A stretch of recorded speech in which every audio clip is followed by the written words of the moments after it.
everyone. I'm very excited to be in conversation tonight with two remarkable fiction writers, Kamila Shamsie and Hirsh Sawhney. Kamila's book, Home Fire, is based on Antigone. It's a story of three siblings, Isma, Anika, and Pervez, who grow up in London. The story begins with Isma, the oldest, moving to the US to pursue her PhD. Anika is in London. She's working on her law degree, and Pervez has abandoned them both and has gone to join ISIS. And that's all I'm going to say because you guys should read the book. Hersh's novel, South Haven, follows a young boy named Siddharth who grows up in a Connecticut suburb. In the first pages of the book, he loses his mother in a car accident. And what follows is a painful, sometimes heartbreaking struggle for Siddharth, his older brother, and his father to come to terms with this loss, while also trying to come to terms with their place in the world. When I was reading these two books, I realized it's a very interesting time to read them, especially as we see a resurgence of nationalism around us, the struggle to claim what it means to be a patriot, and in so doing, what it means to be, quote unquote, good. What these two books do, I think, is that they write about grief. They write about loss, loyalty, anger, and allegiance. But they're also about the blurring of moral lines, the blurring between who are protagonists and who are villains. And what they ultimately force us to question is, when our ideas of good and bad are appended, what is the real story we are left with? So with that, I would like to start by introducing Hersh, who will do a reading from his book. Hersh is the author of the novel South Haven, which was just nominated for the DSE Prize for South Asian Literature. He is also the editor of Dili Noir, a critically acclaimed anthology of original fiction. His writing has appeared in the Times Literary Supplement, the New York Times Book Review, The Guardian, the Indian Express, the Financial Times, Outlook, and others. He teaches English literature and creative writing at Wesleyan University and lives in Connecticut.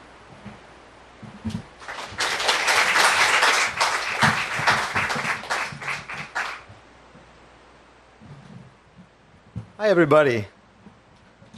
Hello. How you doing? Good. Well, it's very nice to be here. Thank you all for coming. Thank you so much to the Asian American Writers Workshop for putting this event together and hosting us. It's still so hard to get iconoclastic and unique voices from Asian America out into the mainstream. Is just the hard truth. It's just so hard. And I really, internalized the veracity of that statement on this journey of publishing a book and on my journey of working as a writer, a journalist, a teacher. We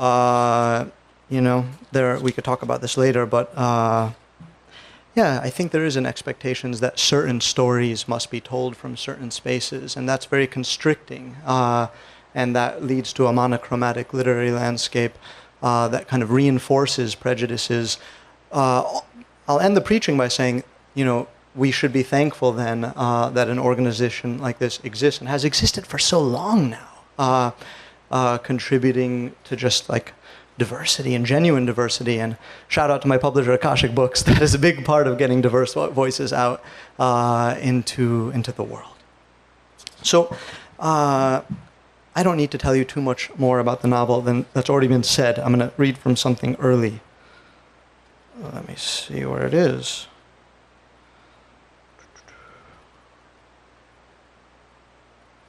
I just discovered there's no table of contents in my book. I'm going to try to raise this now.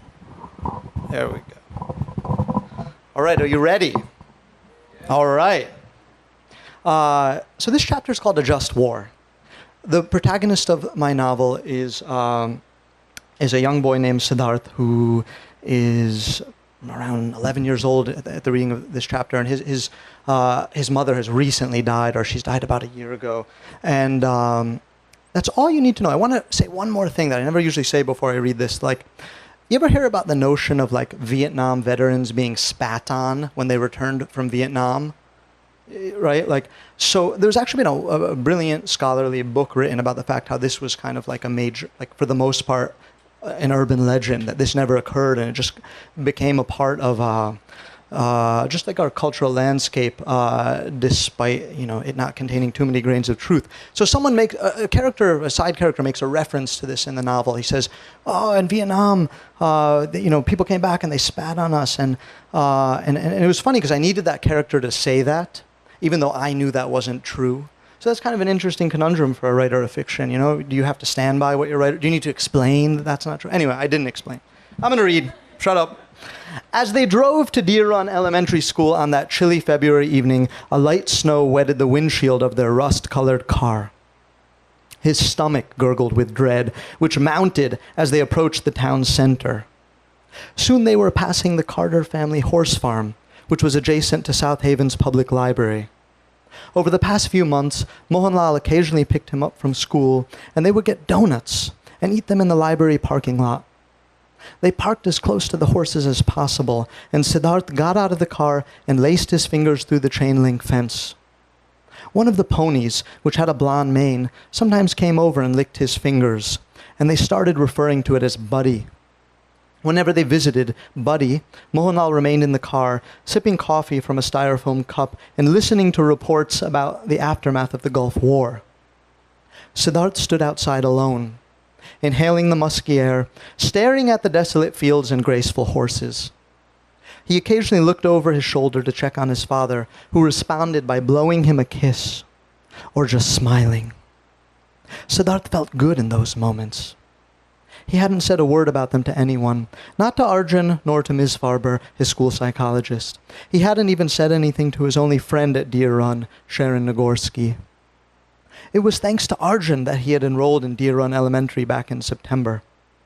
Arjun had said he needed an after-school program now that they were a single-parent family, and Deer Run was the only South Haven school that had one. That term, single-parent family, made him feel like punching a wall. It was a term that should have applied to the people on television, not to real people who he knew and loved. At first, Mohanlal was dismissive of Arjun, but he later said that Arjun had a point and instructed him to handle all of the arrangements. Siddharth looked on as his brother pretended to be their father and phoned the principal of Robert Treat Elementary, where he had attended 1st through 4th grades. Once all the arrangements were finalized, Mohanlal told Arjun that he was proud of him for sorting everything out. He said that one day Arjun would make a good father. "Yeah, thanks," said Arjun. "One day you might make one too." Siddharth said, "Take it easy, Arjun." He was just trying to be nice. The rest of the summer, Siddharth had dreaded the prospect of beginning at a new school, but once the year actually started, he saw that transferring definitely had an upside. At Deer Run, he was no longer the little brother of the great Arjun Arora, straight-A student and flag bearer. At Deer Run, he was no longer the kid with the dead mom. The problem was that at his new school, he was the new kid, a nobody who people avoided. At his new school, he only had one friend, Sharon Nagorsky. The other kids called Sharon a loser. Luca Parati and Eddie Benson called her Sharon, the friendless wonder. Mohanlal pulled into Deer Run 5 minutes before the PTA meeting was supposed to start, parking beside the derelict tennis courts. For Siddharth, being at school for the second time in one day was a prison sentence. But accompanying his father had still seemed like the best option. Arjun was putting the school newspaper to bed, and Siddharth wasn't in the mood to be alone. More importantly, going with his father meant he could prevent him from doing something stupid. As they navigated the slushy asphalt, he clutched his father's woolen overcoat. That way, if Mohanlal slipped, Siddharth could break his fall. When they reached the school's entrance, they dried their winter boots on a large red mat inscribed with the word owls. Owls were the Deer Run mascot. Mohanlal muttered, "Owls? This is a place of learning, and owls are the stupidest of birds." Siddharth rolled his eyes. He saw a sign that read PTA meeting in the cafeteria and led his father in that direction. As they walked, he told himself to look on the bright side, just as Arjun was always telling him. His mother used to say the same thing. The bright side was that he would get to show his father where he stood in line for chocolate milk and foot-long hot dogs. The bright side was that he would get to show him where he ate lunch with Sharon Nagorsky. To Siddharth's surprise, the positive thinking did the trick, loosening him up. The cafeteria had dizzyingly tall ceilings and 20 tables with attached orange benches. One of its walls contained a glass case displaying student artwork and class pictures. Another wall was made almost entirely of windows. It looked out onto a blue Luciani garbage dumpster and 2 flagpoles, one for the blue state flag and the other for Old Glory. Mohanlal dashed in front of him and headed to the back of the room, near the spot where you cleared your lunch tray. A little stand had been set up there with 2 coffee urns and a tray full of pastries. He made himself a cup with cream and sugar, then picked up a glazed donut. "Eat something," he said. "We'll have dinner late tonight." "I had a big lunch," said Siddharth. He was waiting for his father to ask him a question about school, about where his classroom was, or which was his lunch table. As soon as his father asked him a question, he would tell him everything. Mohanlal chose an empty table, far away from the other people, from the wooden podium that had been set up on the other side of the room. Siddharth scanned the cafeteria. He felt stupid when he didn't see any other students. Thankfully, his teacher, Miss Kleinberg, was also missing. He spotted Mr. Grillo, the mustached school principal. He was wearing a 3-piece suit, as usual. Larry, the old janitor, was hunched over a broom and chewing on one of his fat cigars. He always had a cigar in his mouth, but never actually lit them. All the other parents were chatting. They seemed to know each other, and they seemed to be having fun. Siddharth wished his father knew how to make small talk with the other parents. Most of them were women, but there were a few men dressed in jeans and sweatshirts. Mohanlal had on a cardigan sweater over a ribbed turtleneck. He looked like a dinosaur compared to the other guys. Mohanlal tapped him on the shoulder. "What?" said Siddharth.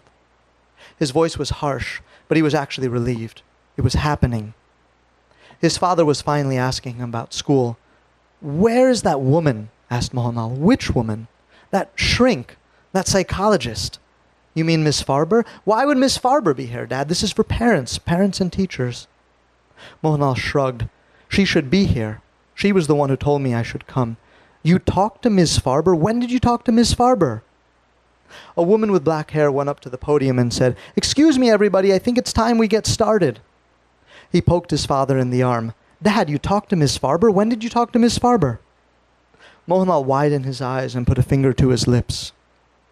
Siddharth shook his head and stared up at the pockmarks in the tiled ceiling. He felt like an asshole. He felt like his father had betrayed him. "Welcome, everybody," said the black-haired woman at the podium. She was wearing a jean jacket. Her curly hair rose upward, not down. She tapped on the microphone, then started speaking. "Most of you know me already. I'm Joe Antonelli, David's mom, and Joey's, and Ricky's, Mindy's too." Everyone let out a snicker, and Mohanlal laughed as well. Siddharth was glad. At least his father could laugh when he was supposed to. Mrs. Antonelli thanked John Ferrucci for the coffee and donuts. "Let me tell you," she said, "Ferrucci's is the only place in town where my mother would have bought her groceries." She asked everyone to hold off on refreshments until they adjourned, and Mohanlal took the remaining half of his donut in a single bite, using the collar of his turtleneck to wipe his mouth. Siddharth put a hand to his forehead and peered down. He hoped that no one had noticed his father scarfing his food. He hoped that nobody here knew about his visits to Miss Farber. He didn't mind visiting her in the retard room, as Luca Parati called it. He didn't mind, as long as it was private. Mrs. Antonelli stared right in their direction. "I'm pleased to see that we have a newcomer tonight. Welcome." She flashed a wide smile. "What's your name, sir?" Siddharth swallowed. "Greetings, ma'am," said Mohanlal. "My son is a new student here. I'm Dr. Aurora." "Oh, we're so glad you could join us," she said. "Ah, and I see you've brought your boy?" Siddharth shrunk in his seat. Mrs. Antonelli thanked everyone for last week's baked ziti dinner, then provided the results of December's canned food drive. Everyone clapped, and a man in a checkered shirt and baseball cap stuck his fingers in his mouth and whistled. Siddharth recognized him. He was Eddie Benson's father. Siddharth turned to his own dad, who was sipping coffee and staring into space. Why did he bother coming if he wasn't even going to pay attention? Mrs. Antonelli cleared her throat. She said that with so many positive things going on, it was easy to ignore the harsher side of life. I'm sure you all know what I'm referring to. Our boys are making such big sacrifices out there in the Persian Gulf. And here we are, living the good life in South Haven. I find myself sitting in the sofa, staring at the television, wondering, what can I do? How can I make a difference? Mohanlal leaned forward. Crap, thought Siddharth. Mrs. Antonelli said she wanted to make a motion to use $300 of PTA funds to buy each Deer Run student a yellow ribbon. The students could fasten these ribbons to their mailboxes in order to show support for Desert Storm. Mohanlal's eyes were now glued to the podium. Please don't, thought Siddharth. A woman with blonde bangs raised her hand. She said that Mrs. Antonelli always had such wonderful ideas. The man with the checkered shirt and baseball cap, Eddie Benson's father, was in agreement. We're all watching it from the couch, he said, but these kids, they're actually putting their lives on the line for our freedom. Heck, I wish we could do something more, something bigger. Siddharth noticed his father begin to smile. He nudged Mohanlal. He wanted to grab him and get out of there. A large woman with glasses stood up and said that the money could be better spent on an extra set of encyclopedias or color monitors for the computers. Mrs. Antonelli said, we're kind of short on time here, Laurie. Let's table the encyclopedias until next time. It was then that Mohanlal raised his hand. Excuse me, Miss Cho? A vein in Siddharth's neck started pulsing. Mrs. Antonelli turned toward him, her eyebrows curved like the wings of a seagull. Yes? I hope you don't mind, but I would like to add my 2 cents. Siddharth bit the inside of his cheek. Mrs. Antonelli flashed her fake wide smile. Absolutely, we would love it if you shared. Mohanlal handed his empty coffee cup to Siddharth, then stood up. Good evening, ladies and gentlemen. I hope you don't mind, but I wanted to share a few small thoughts. He cleared his throat. You all seem like such intelligent people. This is why it is all the more urgent for us to really think this through. Before taking action, we must think this through and ask difficult questions. Mohanlal grinned as he spoke, which infuriated Siddharth. His father was always moping, always fighting off tears. His voice would even crack when he said goodnight. And now he was smiling? Now? Here? Mohanlal kept on going. Everyone here is an educated person, so you won't mind if I ask you a hard question. Is this war in the Gulf truly just? Is this a war we should be actually fighting? Because if we buy these ribbons, we are making a statement about this war. Siddharth dug his fingers into the back of his father's brown trousers. Mrs. Antonelli interrupted Mohanlal. Dr. Aurora, right? Dr. Aurora, I don't think I know what you mean. We are making a statement. Her voice was now sharper. Mohanlal continued smiling and said, let's review our history, ladies and gentlemen. Who gave Saddam his weapons? Who gave him his money? We did. We did these things because it served our interests. Folks, I am a firm believer in the use of force, but if we support this war, what message are we sending to the world? What message are we sending to our children? The room was totally silent for a moment, one of the longest moments in Siddharth's life. But soon other parents started whispering. Soon people were scowling and yelling, and a chaotic uproar swept over the cafeteria. Siddharth tapped his forehead against the table. When he looked up, his father's eyes were gleaming in a way they hadn't for months. Mrs. Antonelli banged a gavel. Eddie Benson's father stood up. He walked up to the podium and pointed at Mohanlal. With all due respect to Dr. whatever his name is, everything that guy said, it's total baloney. Mr. Benson turned toward Mrs. Antonelli. Pardon my French, but that's a bunch of crap. The entire audience started clapping, except for the large one with the glasses who had wanted the encyclopedias. Mr. Benson removed his baseball cap and patted down his hair. My cousin was a Nam, and when he got back, they spat all over him. That's not going to happen this time, not on my watch. After some more applause, the blonde with the bangs made a motion to spend $600 on the ribbons, not $300. That way they could buy 2 for every student. Siddharth stood up and yanked his father's arm. Mohanlal shrugged him off. Let go of me, he said. He released his father and fled the cafeteria. He ran toward the car and wanted to keep on running. He wanted to run all the way home, but to his old home, the one where his mother had lived. For a moment, he wished it were his father who had gone. If he could, he would trade in his father for his mother. But he immediately regretted this line of thinking. He told himself that his father were to die now, it would all be his fault. All right. Thank you very much for saying that.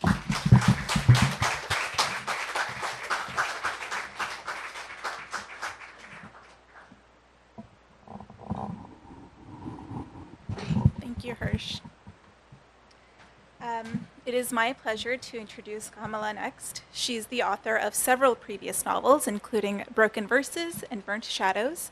Her most recent novel, Home Fire, Sophia mentioned, which we will be discussing tonight, was published earlier this month and has been longlisted for the Man Booker Prize. She has been a finalist for the Orange Prize twice and the DSC Prize for South Asian Literature, among other honors.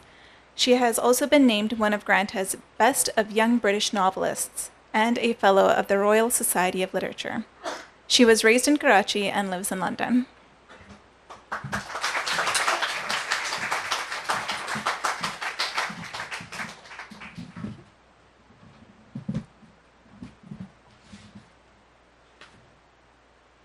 So, first of all, can you hear me? No.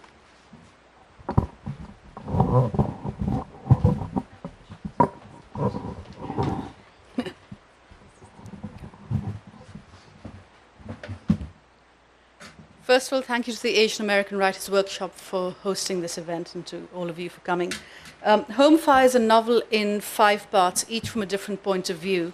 And I'm reading the first one, which means I'm not going to set anything up. Isma was going to miss her flight. The ticket wouldn't be refunded because the airline took no responsibility for passengers who arrived at the airport 3 hours ahead of the departure time and were escorted into an interrogation room. She had expected the interrogation, but not the hours of waiting that would precede it, nor that it would feel so humiliating to have the contents of her suitcase inspected. She made sure not to pack anything that would invite comments or questions. No Quran, no family pictures, no books on her area of academic interest. But even so, the officer took hold of every item of Isma's clothing and ran it between her thumb and forefingers, not so much judging for hidden pockets as judging the quality of the material. Finally, she reached for the designer-labeled down jacket Isma had folded over a chair back when she entered and held it up, one hand pinching each shoulder. "This isn't yours," she said. And Isma was sure she didn't mean because it's at least a size too large, but rather, it's too nice for someone like you. "I used to work at a dry cleaning shop. The woman who brought this in said she didn't want it when we couldn't get rid of the stain." She pointed to the grease mark on the pocket. "Does the manager know you took it?" "I was the manager." "You were the manager of a dry cleaning shop and now you're on your way to a PhD program in sociology?" "Yes." "And how did that happen?" "My siblings and I were orphaned just after I finished uni. They were 12 years old, twins. I took the first job I could find. Now they've grown up, I can go back to my life." "You're going back to your life in Amherst, Massachusetts." "I meant the academic life." The woman dropped the jacket into the jumble of clothes and shoes and told Isma to wait. That had been a while ago. The plane would be boarding now. Isma looked over at the suitcase. She'd repacked when the woman left the room and spent the time since worrying if doing that without permission constituted an offense. Should she empty the clothes out into a haphazard pile, or would that make things even worse? She stood up, unzipped the suitcase, and flipped it open so its contents were visible. A man entered the office carrying Isma's passport, laptop, and phone. She allowed herself to hope, but he sat down, gestured for her to do the same, and placed a voice recorder between them. "Do you consider yourself British?" the man said. "I am British." "But do you consider yourself British?" "I've lived here all my life." She meant there was no other country of which she could feel herself a part, but the words came out sounding evasive. The interrogation continued for nearly 2 hours. He wanted to know her thoughts on Shias, homosexuals, the Queen, democracy, the Great British Bake Off, the invasion of Iraq, Israel, suicide bombers, dating websites. After that early slip regarding her Britishness, she settled into the manner that she'd practiced, with Anika playing the role of the interrogating officer and Isma responding to her sister, as though she were a customer of dubious political opinions, whose business Isma didn't want to lose by voicing strenuously opposing views, but to whom she didn't see the need to lie either. So, for instance, when people talk about the enmity between Shias and Sunnis, it usually centers on some political imbalance of power, such as Iraq or Syria. As a Brit, I don't distinguish between one Muslim and another. Or, occupying other people's territory generally causes more problems than it solves. This served for both Iraq and Israel. Killing civilians is sinful. That's equally true whether the manner of killing is a suicide bombing or aerial bombardment or drone strikes. There were long intervals of silence between each answer and the next question as the man clicked keys on her laptop, examining her browser history. He knew that she was interested in the marital status of an actor from a popular TV series, knew that wearing a hijab didn't stop her from buying expensive products to tame her frizzy hair, knew that she had searched for how to make small talk with Americans. You know, you don't have to be so compliant about everything, Anika had said during the role-playing. Isma's sister, not quite 19, with her law student brain, who knew everything about her rights and nothing about the fragility of her place in the world. For instance, Anika had said, if they ask you about the Queen, just say, as an Asian, I have to admire her color palette. It's important to show a tiny bit of contempt for the whole process. Instead, Isma had responded, I greatly admire Her Majesty's commitment to her role. But there had been comfort in hearing her sister's alternative answers in her head, her ha of triumph, when the official asked a question that she'd anticipated and Isma had dismissed, such as the Great British Bake Off one. Well, if they didn't let her board this plane, or anyone after this, she would go home to Anika, which is what half Isma's heart knew it should do in any case. How much of Anika's heart wanted that was a hard question to answer. She had been so adamant that Isma not change her plan for America, and whether this was selflessness or a wish to be left alone was something even Anika herself didn't seem to know. A tiny flicker in Isma's brain signaled a thought about Pervez that was trying to surface, before it was submerged by the strength of her refusal ever to think about him again. Eventually the door opened and the woman official walked in. Perhaps she would be the one to ask the family questions, the one most difficult to answer, the most fraught when she prepared with her sister. Sorry about that, the woman said unconvincingly. Just had to wait for America to wake up and confirm some details about your student visa. All checked out. Here. She handed a stiff rectangle of paper to Isma with an air of magnanimity. It was the boarding pass for the plane she'd already missed. Isma stood up, unsteady because of the pins and needles in her feet, which she'd been afraid to shake off in case she accidentally kicked the man across the desk from her. As she wheeled out her luggage, she thanked the woman whose thumbprints were on her underwear, not allowing even a shade of sarcasm to enter her voice. So as I said, there are 5 different voices in the book. They're all British Muslims of different sorts, so some would accept that title more readily than others. And the 5th one, which I'm going to miraculously read without spoilers, even though it's right at the end of the book, is a man called Karamat Lone, who is the Home Secretary of the UK. So the Home Secretary is the equivalent of what in the subcontinent we call the Interior Minister. It's one of the most important positions in government, who is in charge of all matters of domestic security and migration. And this man, Karamat Lone, has acquired this position. Karamat Lone ignored the unusual twitchiness of the shadow stretched out alongside his on the Thames bath and poured a second shot of coffee from the thermos into a paper cup.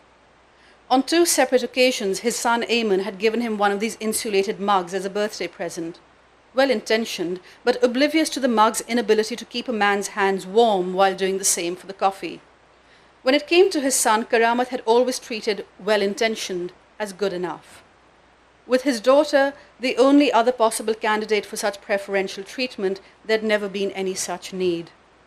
Poor fellow, he used to think, considering the gap in abilities and achievements between Eamon and his younger sister. It had never occurred to him that Eamon alone was blind to his own This word hurt in relation to a man's only son, but nothing else would do. Inadequacy. All the good cheer Karamat had admired as a front became an embarrassment when revealed to be a genuine attitude.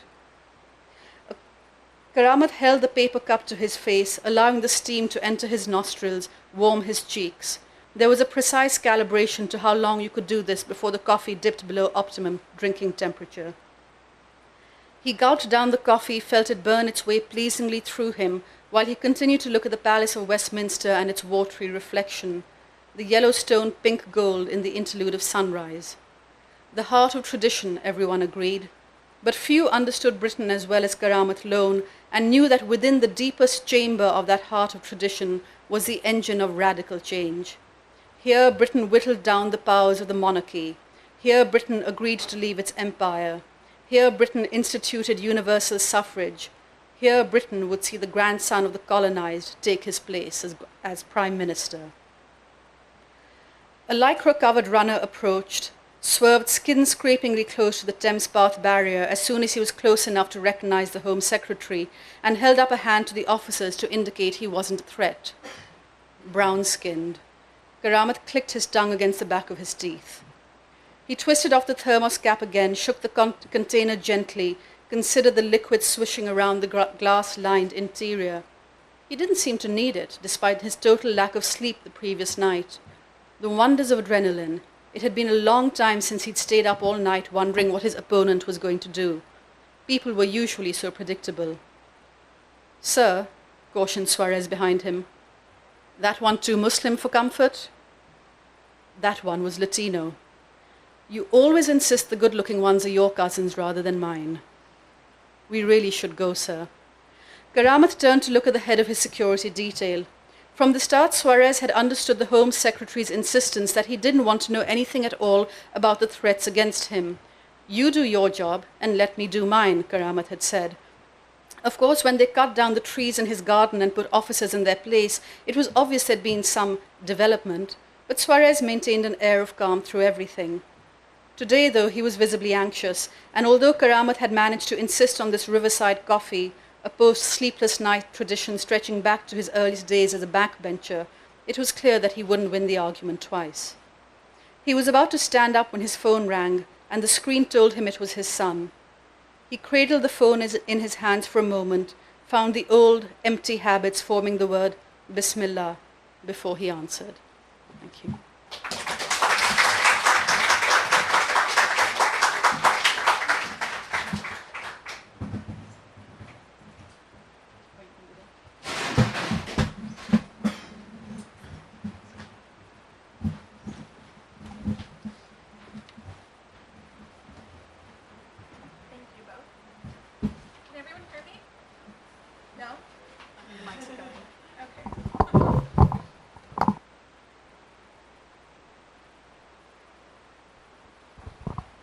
How's this? Better?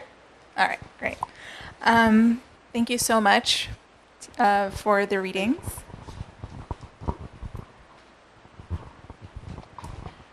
I wanted to start first by asking you how, well, both of your books are about very charged topics, but also very particular topics. They both follow South Asian families who are immigrants, and in some ways it's a very particular perspective to have, and yet the center of both your books is about loss and what happens when a family is torn apart.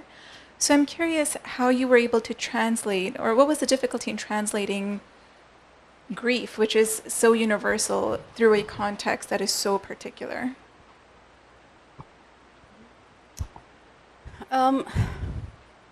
I don't think, I mean, the way that grief expresses itself is always particular. And I mean, in my case, it was quite simple that I knew from the start that I was working with the play Antigone, and I wanted to write a contemporary version of it, and grief is at the heart of that. But, you know, when you're writing a novel, I don't think you think in terms of now I'm writing something universal, now I'm writing particular. Every single line of every single thing you do has to be absolutely particular. But everything is also grounded in place. So I don't, the way in which grief manifests itself in the book, or the ways in which it is and isn't allowed to happen, are very particular. And so that's what I'm working at, within these characters, within this place, within this time, how would certain things happen or not happen? So that tends to be the way that I think about it. I don't see that the slight difference, because in Hersh's case, it's a fantastic book, by the way. You should all run out and read it. It is the migrant father, and in mine, it's these are families. It's very significant in the book that all the characters are British born and raised. That they've never had another home. There's never been another country that they're from, and yet they're still slightly, to varying degrees, at odds with the idea of, or other people at odds with the idea of whether or not they are British or whether they're migrants. So what happens in my book, though you wouldn't necessarily discern this from the tract that I read, is that the men really become very violent, and in different ways. Even the boy, they start to kind of get involved with all of this kind of nationalistic and racist rhetoric of different kinds. And the father, Mohanlal, who kind of seems like, I wouldn't want to use the word progressive, but he has some interesting and unusual political perspectives for his context, ends up really moving to the right in so many different ways, and he becomes very Islamophobic, and he becomes kind of a die-hard Hindu fundamentalist, which, like so many men of his generation. And meanwhile, the boy and his friends become very misogynistic and racist. So it's a book about, the world in which we live, and these characters are like a lot of the men I know in the world. There is this interplay between kind of the personal and the particular and the collective and the historical and the political in the book. And that's just very reflective of my lived experience of the world and my experience of observing the people in my community and in my family. The men in my family, I was born in 1979, but my father was born in 1932. So a good 15 years before partition, and all of my parents' siblings are around the same age, and they, unfortunately, the vast majority of them, though not all of them, have, espoused very hateful, loathsome rhetoric toward Islam and Pakistan in their lives. And it was fascinating for me then as an adult to kind of understand and unpack what that was all about, and to see how that rhetoric fed into the similarly hateful and pernicious and simple-minded rhetoric about Islam that defined my coming of age kind of as a writer or intellectual during my 20s and 30s in the United States. So I just kind of had to write about this. But people, anyhow, last point on this is that, on every side of all the various borders that were formed during 1947, people were grieving collectively.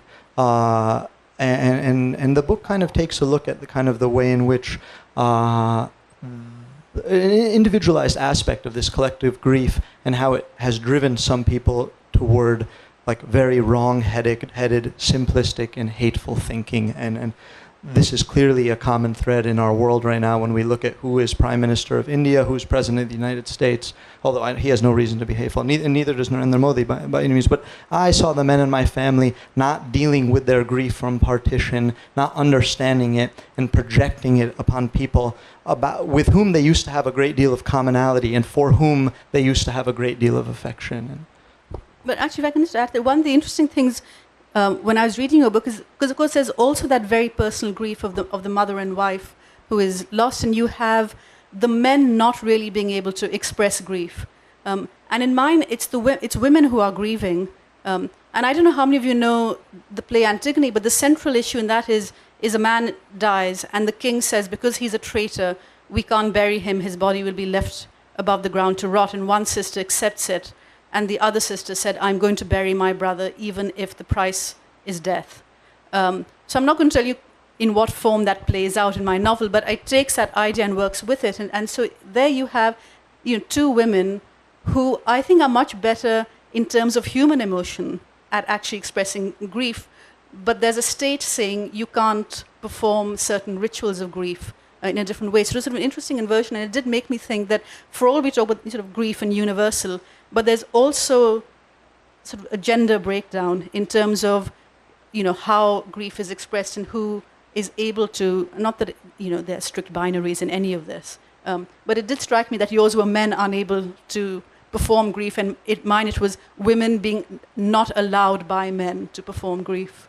Yeah. That really resonates with me. In fact, in the two most important women in the female presences in the novel are, don't live really, and certainly one's given away quickly, and the mother is the one person who can emote and articulate and have nuanced thoughts, and she goes, and yes, these fragmented, fractured, simplistic men just can't deal without women. Was that on purpose? I mean, were you conscious of that, the stark difference between men and women in your novel? I think men are generally shittier than women. And that's just that. I do believe that, and that that's indicative again of my lived experience of the world, my lived experience of my family, and that certainly goes into the characterization and the plotting of the book. And not to give away too much, I mean, the book. Yeah, the women are the guiding lights the potential guiding lights for these people, and the universe of the novel doesn't let them live. So I mean, so much of your book too, though, is also about how a young boy learns how to grieve, and it is interesting to me that you made Mohanlal shift. His way of grieving in some ways was shifting towards Hindu fundamentalism, as you pointed out, which was a really interesting tactic. How do you see Siddharth coming to terms with that, or how do you see him, his relationship with his father, as his father is turning, shifting more towards the right? So the kind of the intelligence in the book is the intelligence of this third-person narrator that stays close to a very young boy who's a very raw and irrational thinker, and he just gets co-opted by it. Right. I mean, as the father becomes more hateful and to my mind irrational, the young boy doesn't know, his ass from his elbow, as someone in the book might say, when it comes to the politics that are being discussed. And that was actually, that weighed on my mind heavily. I was just talking to my editor about it over dinner. Like I thought about, like that was tricky because I worried, is the book going to reinforce the hate of these characters? Is the book going to reinforce the misogyny that it evokes potentially? And that's a tricky set of problems. And it made me think about contemporary television, like The Sopranos, for example. Does The Sopranos uphold Tony Soprano, or is it kind of just displaying him as the monster that he is? And I'm not sure of the answer to those questions, but I certainly worried about them, and I didn't want to. I wanted just to let these men's stupidity and problems and love and tenderness live out for what it was, and enable and allow readers to come to their own conclusions about these things without me teach. I do enough preaching and teaching, and so I didn't want to do that there. Kamila, I wanted to ask you, your book is based on Antigone, as you mentioned. What was liberating about being able to base a novel on a classic, a well-known classic, and what was restricting about it? What was liberating was that I had some kind of plot line. What was restricting was I had some kind of plot line.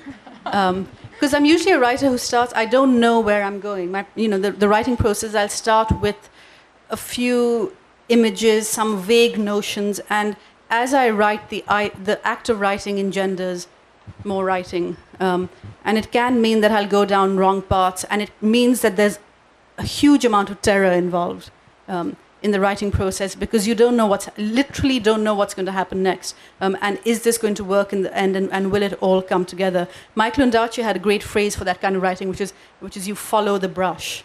And I've always been a follow the brush writer. But I also think that as a writer, this is my 7th novel. And one of the things you learn as a writer is you have to stop doing the things you feel comfortable with, because there's a point when comfort becomes complacency. And so as soon as you're getting really comfortable and think, I know how to do this, you have to stop doing it. So it struck me that it might be interesting to try and write a different way.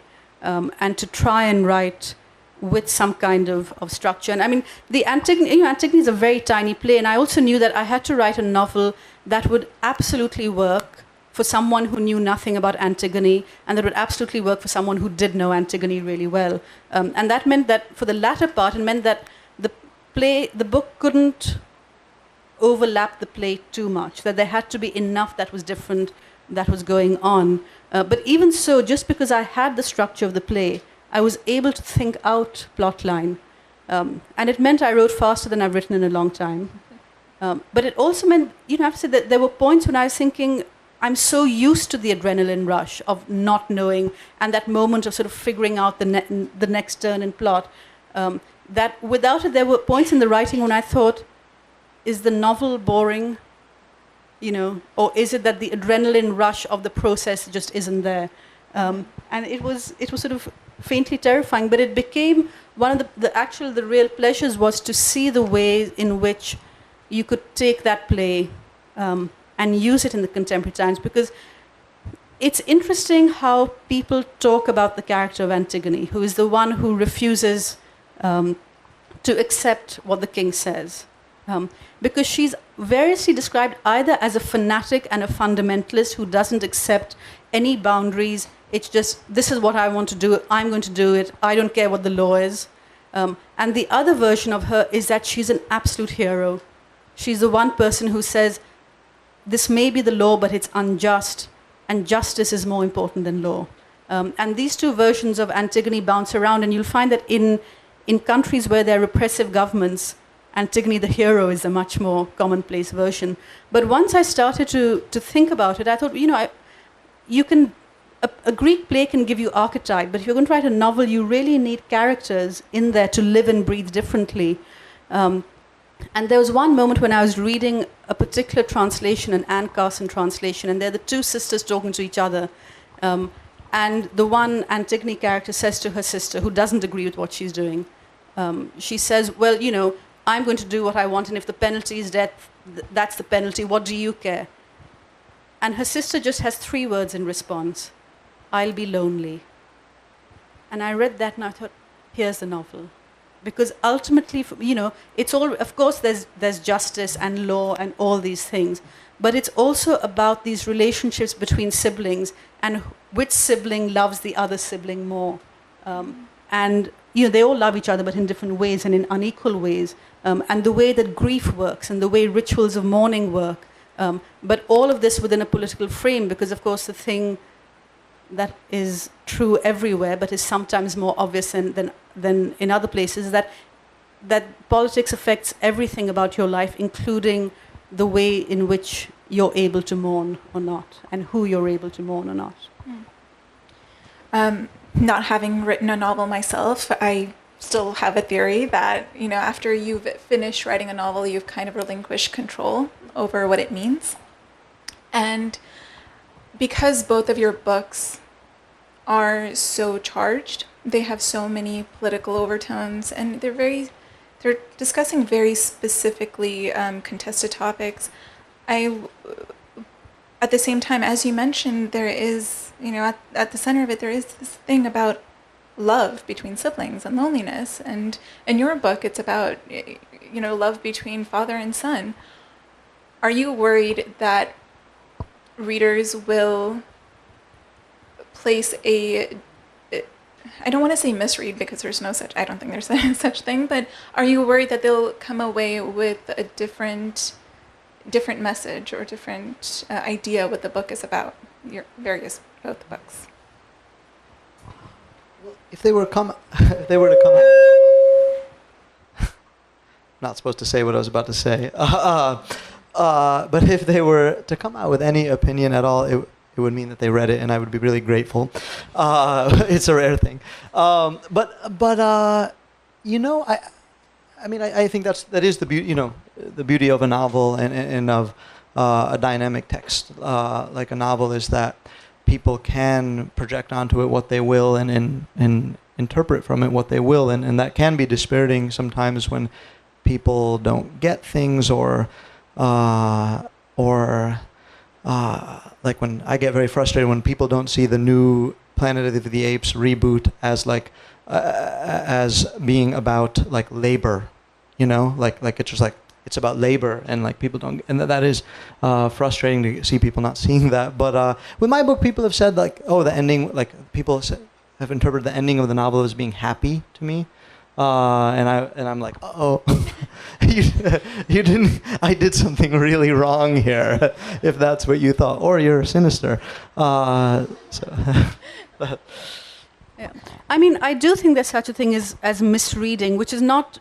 There's no such thing as misinterpretation, but certainly with my novels, there have been misreading where people have such fixed political views about whatever I'm writing about, whether it's Pakistan or Afghanistan, that they will simply not read what's on the page. I've had it happen where they come and they tell me certain things about characters, and I said, but that's not, these are the facts, they're actually sentences which tell you these things.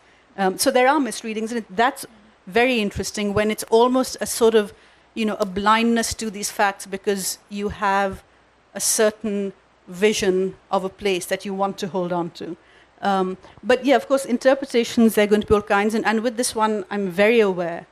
And it's only sort of just, beginning to get reviewed in Britain. And I'm already sort of very interested in the different sort of versions of it. And I always knew that it would, because things like multiculturalism and migrancy and Muslims and what the government's position is, these are very fraught topics. And when I wrote it, particularly when I wrote The Politician, I didn't want him to write him as a stock villain. In fact, as I was writing him, I was surprised by the degree to which he moved away from being the stock villain that I was, first of all, worried he might be. And that does mean you're going to open up yourself or the book to all kinds of readings. I'm now sort of very interested in the readings and what the readings are telling me about the people doing the reading and so, how different people within Britain particularly are going to be reading it. So, that's all you can do really is to, you do make that choice as a writer. You can either be very explicit, no, I don't agree with this character, have someone stand up and say, no, but wait, that didn't really happen to the Vietnam vets. But then it's a bad novel because a novel doesn't want that to happen. The novel doesn't want you to be didactic and polemic in that way. It wants the readers to work. It wants there to be spaces between the sentences where the readers can come in and interpret. Yeah. And you have to leave that and then sort of be interested. But that doesn't mean that I'm not there, trying to guide my moral universe in a particular way through the sentences. Of course I've done that, but as you say, once I've finished with doing that, and I let it out in the world, then people read it differently. And sometimes people read it in ways that are just fascinating and wonderful. And I think, oh, you're giving my book much more depth and complexity and interest than I ever imagined it to be. So, it goes both ways. I just want to add to that. It's been a pleasure to see the book get a little bit of a response here in the United States. And then more recently, the novel was published in India. And it has been striking to see the different way this particular book has been received in both of these contexts, and how in the United States, like whether I meet readers or whether there's reviews or any sort of publicity coming around it, like the politics of the novel are kind of just gone from the writing or thinking or talking about the book. Whereas in the South Asian context, it's there, and there's a willingness, and obviously some of the politics are more relevant to people in South Asia, but that's notable, and I wonder if it does say something about different reading communities and the way in which readers in different national circumstances might receive literature. Just one final question before I open it up to the floor. One thing that struck me about both your books is that, they do talk about topics like Muslim radicalization and Hindu fundamentalism. And these are topics that are believed among so-called experts to be driven by religious ideology. And amazingly, in both your books, the characters that were driven towards these were not particularly religious. And I was wondering if that was a conscious decision on your part, or if that's just how the characters kind of manifested themselves. MI5 did a report on British men and women, particularly men, who go off to join Islamic State or Daesh. And they said, actually, it's very hard to pinpoint anything. There's a whole report. It says, they could be married or single. They could be of any age, although really, one of the things is many of them are very young, but they could be older.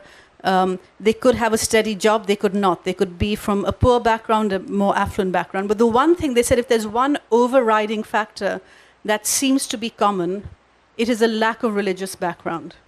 So that's MI5, that's the intelligence agencies, because they said this version of Islam that is being sold to them is so extreme that people who've actually grown up, even if they've grown up in more conservative or traditional or what we even might term fundamentalist households, the Islam they've grown up with is not this. And this is so extreme and out there that actually the most vulnerable to it, the ones who are most vulnerable to believing this is the form of religion, are those with very little religious experience. So actually I was going off the intelligence agencies.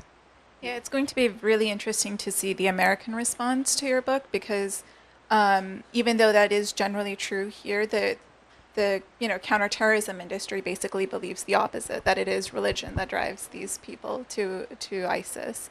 So I'm going to be curious to see in a few months how American readers have responded. Hersh?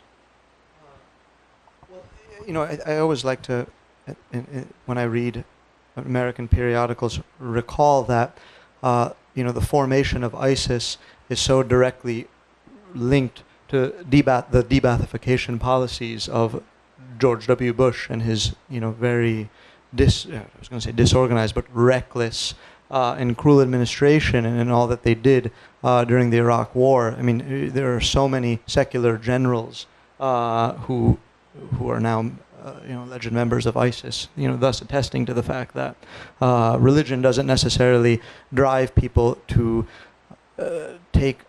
commit acts of political violence in the name of religion. More specifically to my case, I grew up with a hell of a lot of beef-eating, whiskey-drinking Hindu men who gave a lot of money and time to the BJP and the RSS. They were not pious people, and yet their thought processes and money have given cover, shelter, and material support to a very zealous and hateful government that is changing the face of India and therefore South Asia for the worse. So I'll open it up to questions. Does anyone have any? No one ever wants to be the first.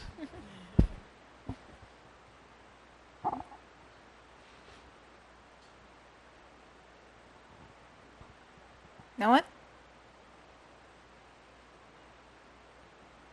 So I've written this down, so I'm going to read it out. So you've talked previously. You've talked previously about a little bit about complex experiences that, such as grief, being potentially gendered, and that's something, I guess, that from what I've read, a lot of writers struggle with, sort of writing about flawed and complex characters who are intersectional, but perhaps haven't been your direct experiences. So how do you approach that in a responsible way? Well, first of all, if I wrote about characters who had my direct experience, the most interesting thing in their life would be when they sat at a computer and figured out what's happening in the next plot, the next plot swerve. So, then I wouldn't be a novelist. But I mean, I say that flippantly, but it's actually a serious point that if all we are able to do is our own experience, what you're saying is you're not allowed to have an imagination. What you're also saying is you're not allowed to have empathy. Forget it then. I mean, game over for the universe. There is, of course, the other side of it, which is that we see too much in terms of a skewed power dynamic where, those of us who are from South Asia we all know those imperial texts where India is and Indians are written about by these imperialists, and it's written in an imperialist fashion in order to convince the readers that imperialism is a good thing and the natives need civilizing and all of that. That's bad writing. Don't do bad writing. How to be responsible is don't pander to stereotypes. Don't be lazy. Don't be unaware of all the different power dynamics that are at play. But you have to believe that it's possible to imagine other lives. I actually have a problem in the other direction. I have a problem with the fact that for decades now, America has been the world's great power. America has had a huge role to play in the history of the country that I grew up in. American novelists never seemed interested in that. American novelists were not interested in writing about the American empire. You wouldn't know America had an empire if you're reading the novelists, right? The non-fiction writers are doing that. And I think that's problematic. I think it's problematic to say, I can't imagine a Pakistani. Well, actually, you can. We're not that hard to imagine, you know. So I think it's a complicated and nuanced thing. In the end, the way you decide whether it's been done well or not is how it works and lives on the page. But you can't, I think, set the rules that say, if you are this person, okay, you can write about the other gender, but you can't write about another ethnicity. Okay, you can write about another ethnicity within your country, but not another ethnicity outside. You know, I mean, it's just madness to go that way. And you will have to say novels are immoral if you're going to go down that route. Hersh, do you have thoughts? A novella by Khalem Toybin comes to mind called The Street, from one of his books of short stories, and it's about a group of undocumented Pakistani immigrants in Barcelona, and a love affair between two men, and it's brilliant. And I didn't, I went in like ready, just to be like, I can't wait to hate this. And it was beautiful and well evoked and full of empathy and love. And so, I mean, I guess it's just about, listening right and interacting and living. I think if you live and listen with empathy, then you'll be, better disposed to kind of writing outside of your own experiences. I do think it's hard to live and listen with empathy. It's just hard to listen these days, right? It's hard to get outside. Hard to live these days. It's hard to live, yeah. And my life's pretty easy, and it's still hard. But yeah, it's a tough balance. I think of scores of very simplistic and damaging representations of the quote other. My childhood was defined by them. I mean, it's interesting, Kamila's point that North American writers really do not choose to reflect on or engage with America's empire and the great American hegemony of the post-war era is so true and disappointing. And another thing that speaks to her point is that it took me a lot of reading and education to figure out that America had an empire, because I was raised in an environment in which we knew nothing about, about Afghanistan and the Cold War. And I didn't know that it was Jimmy Carter who started funding the Mujahideen. And these are things that have been concealed from us. So I do hope that people do traipse into these realms. Why do you guys think there is a dearth of fiction writers writing about American imperialism? Well, one of the writers, I've done a long essay on this. If anyone wants to go and Google the storytellers of empire and my name, I did a long rant once. But one of the things that was interesting to me was to read the work of John Hersey, who of course was a great journalist who wrote Hiroshima. It was a great work of non-fiction, but he was also a fiction writer, and he wrote about sort of very urgent political questions, and won a Pulitzer for his novels. And he said that to him, even though he's regarded as one of the great journalists, that fiction was sort of really where things happened for him. But he had something that I hadn't thought about before. He said, in order for you to be able to write something in fiction, it has to touch you much more deeply. And I was really struck by that because, of course, I know plenty of Americans who are very upset by things their government does in the world, etc. But when I read John Hersey's, I thought maybe it's just that there's a level of upset enough to give rise to the non-fiction, but there isn't that really heart-deep, soul-deep level of engagement that is necessary to write fiction. I mean, that rings very true. I think first, to reiterate something I said before, I think that, if you were born in the 70s or the 80s, like me, in the late 70s, it was a very the history of the Cold War was eradicated from mainstream narratives. The Cold War was thought to be cold, and we just and the truth of it all was very much concealed by us by power structures and the systems of knowledge that supported them.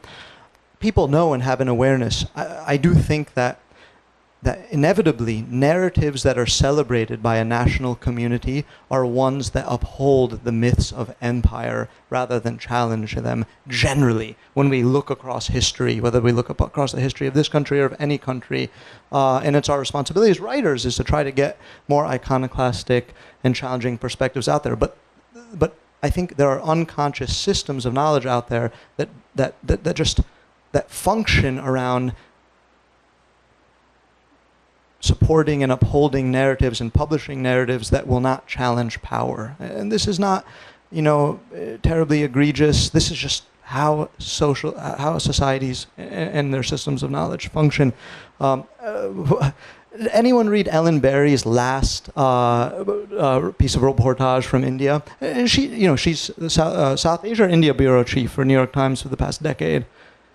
India, yeah. She's done some good reporting. I wanted to vomit that she spent 800 words belittling someone, and being snide. Yes, exactly. Just like if I was leaving India after 10 years of reporting, I would have wanted to contend with what it meant to only interact with people through a translator and how that might have impacted my perspectives on that country. Anyway, I just needed to get that in there. That's totally irrelevant, but I was pissed and yet too lazy to write about it. So I've done it now. Yep. Thank you.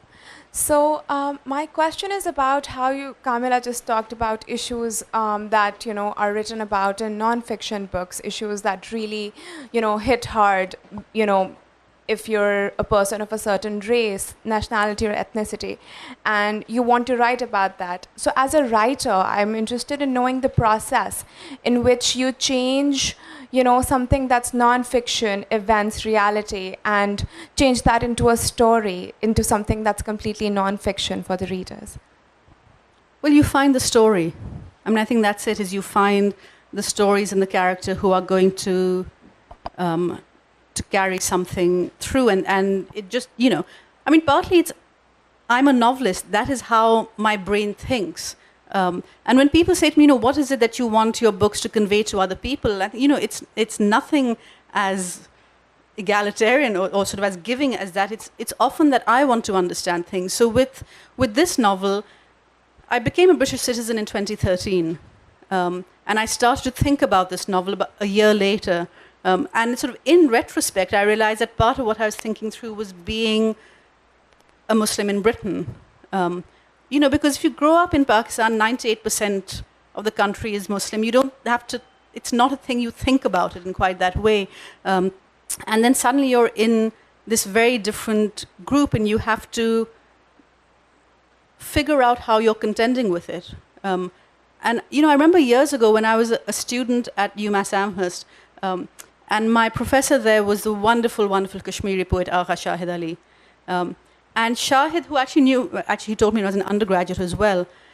And this was so let's say I first met him in 1991. And about 5 years into knowing him, I said, Shahid, I've noticed something about you, which is any time you do a public event, you always mention the fact you're Muslim, you always mention the fact you're Shia. You're a completely secular human being, but you always get that in. And I think it's important to point out this is pre-9/11 because we pretend these things started then. And he said, look, the world has an image of Muslims. The world has an image of Shias. And he said, when I stand up being me, reading poetry, telling a joke, I want to just throw in the word Muslim there so it's slightly, the next time someone hears or reads the word Muslim, maybe for a second they'll see my face instead of some bearded man throwing a stone at something. And I thought, okay. And I thought, right, that makes sense. And I used to do it, and there was a point when I got tired. So post 9/11, I realized there was a point a few years into it when I got tired of the Muslim questions that then I was inevitably getting. And I sort of stopped doing it, but that felt almost like a failure in some ways. And at some point, I think this was a book that for several years needed to be written, so that rather than standing and saying, throwing in the word Muslim in a conversation, it's, here's this book, here are various things, and, characters, none of whom are me or have my experience. But they're all in some way refracting that fact that maybe I want that image to be blurred a little by these 5 different people out in the world. But you find the story. As a novelist, you'll always... I'm not interested in replicating what someone is doing in nonfiction. I'm interested in the thing that fiction can do, which is to get inside characters. It can put you as the reader inside their head, seeing through their eyes. And increasingly what I'm interested in, it's a great line by John Berger, never again will a single story be told as though it were the only one. Increasingly what I'm interested in doing is getting behind the eyes of characters who see the world in very different ways, in contradictory ways, and to show you actually what the world looks like from these different points of views, and not to say this is the right one or the wrong one, but just to say this is what the world looks like through these eyes. Yes, back there. This is just a curiosity more than a question, but when you were working with Antigone, were you looking more at Sophocles or Jean Anouilh? Sophocles. So I didn't look at anything other than different translations of Sophocles, and in fact still have now, because I know there are all these different versions out there. So I actually want to go, once I'm done here and go back to England, I actually plan to read. There's in fact a Garcia Marquez novella called Leaf Storm, which is based on Antigone, which I kept picking up to read, and would read the first 5 or 10 pages. This is brilliant, and then put it down because I didn't want too much of what other people were doing with that source text to come in the way. Any other questions? Okay. Thank you both so much for joining tonight. I appreciate it.